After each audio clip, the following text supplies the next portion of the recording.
Ciao mga tao, buongiorno. Thank you Lord sa isang bagong umaga at panibagong buhay na pinahiram niyo sa bawat isa sa amin at sa aming buong sambahayan. For today's video, tara at samahan niyo akong magpalit nitong gear knob ni Max. Medyo matagal na rin kasi to, lumutong na siya, kaya nagka-crack na at yun, medyo nabasag na siya.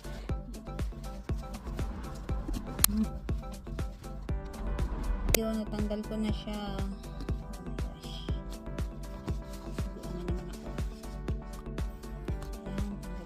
Siya dito, ayan o, basag na siya, basag, so we need to change it.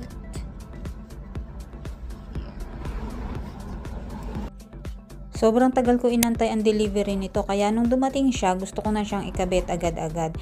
Madali lang naman siya, YouTube tutorial lang naman ang katapat niyan. Kapag kakita ko na kaya ko namang gawin, ako na gagawa. Kasi medyo lumalaki na rin yung basag niya, medyo masakit na sa kamay. Sa ilalim, itong silver na to. Yan. Super higpit na yan, ha? Okay, just to be sure. Okay. Then, pwede na natin siya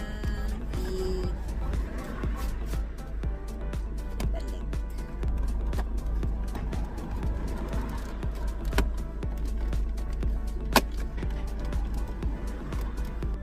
Yan na siya.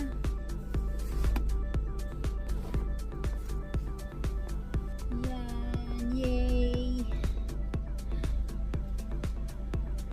Makapag DIY na naman tayo at duguan na naman tayo. Okay. Ganun talaga. Kasama yan sa paglaki. Tada! I'm so happy.